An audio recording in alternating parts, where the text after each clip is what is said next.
Who doesn't love some cute piglets?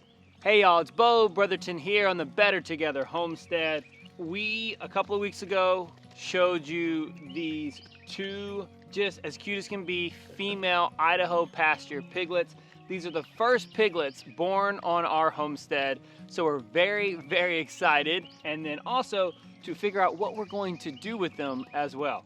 They are super strong. They're still nursing, but they're already eating food, which is a little sad. It's kind of like whenever your kids start crawling, it's like, oh, that's great, but you're growing too fast. There are two females. The black one is just beefy, beefy, beefy.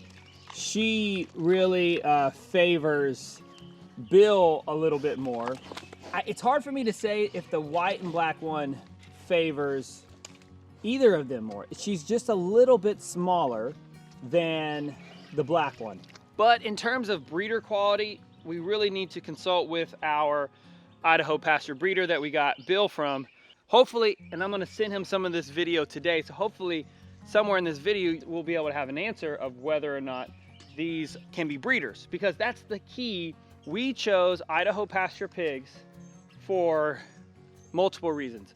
The number one was their docileness. We have kids, about to have our 5th baby, and we want them to be able to interact with the pigs. We have raised bigger meat pigs, like feeder pigs. Honestly, they get to a size, and then our kids, it's just a hey, hey, hey, hey, hey. Even though they're getting a little curious right here. See, look. But see, you can see that they're very curious, so that's good. But man, y'all are one of my pants, huh? No, you can't do that. You can't do that. You're gonna buy my boot. There's lots of food over there still. There's lots for you to eat. So anyway, we wanted the docileness. Why, for real? Is there milk residue on my boot? What in the world? Hey, I'm about to do a video of my boots. Are you just licking them? Maybe there is a lot of milk on there. That's funny. Docileness is number one. The second reason was we wanted to be able to get a docile pig that is a little bit bigger. American Guinea Hog and the Kune, although they are really docile, like Homestead pigs, they don't have quite as much meat, you know, if you're going to actually have them as pork. That's why, like for Bill here, he is, I would say he's probably a hanging weight right now of around 130, 140 pounds, which is the hanging weight that we had of our first feeder pig. And it was not bad. It was actually really good marbling. And that pig was a good tasting pig. So I believe that is what this breed is going to be. They also are supposed to root less. The Idaho pasture pig, there's not as many breeders. So we would like to be able to have a more sellable product.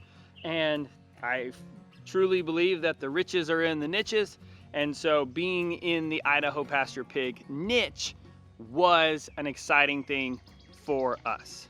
Okay, so the piglets are about 3 weeks old. I think they're 3 weeks old today. I'm super happy with how they're looking. Again, the black one is just, genetics wise, she looks fantastic. She actually looked superior the entire time. Like once she was born, I was like, man, that is a good looking thick pig. Maybe it's just because of compared to her sister. The white one has, I think because there's not a lot of competition, there's only 2 of them, she's definitely put on some beefiness, but just the hams, the shoulders are not quite as pronounced as her other sister, the black one.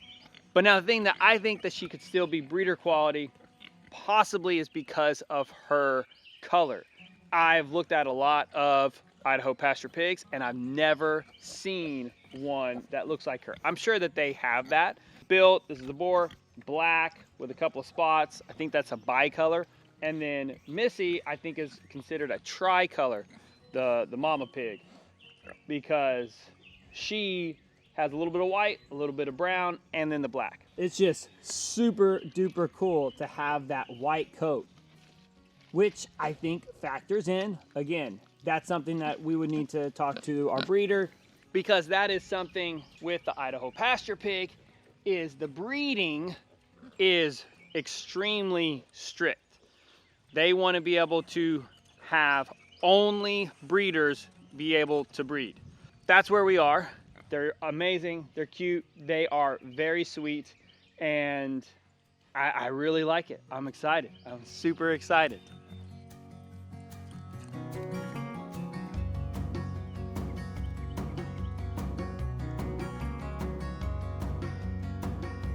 We got an email back last night from our breeder who we got Bill from, the Groves family farm in South Texas.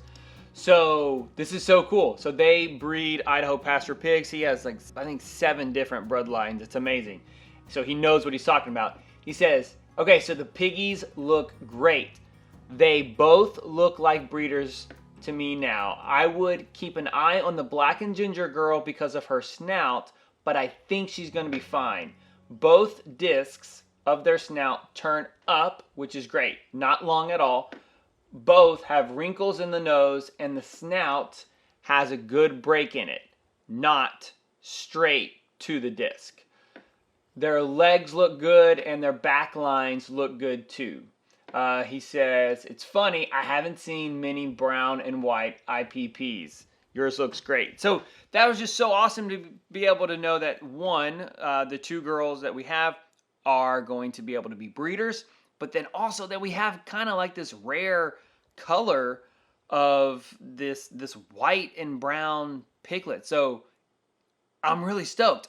I'm gonna put links, 2 links down below. One is if you're in the Texas area or around Texas, and if you want to drive a whole long way, but mainly if you're in our area and you're interested in getting one of these 2 female pigs so that you can breed IPPs as well, I'm gonna put a link down below for that. And then also, if you're not in our area and you're just interested in finding breeders near you, I'm gonna put a link down to the Idaho Pasture Pig Registry to where you can find a breeder that's near you.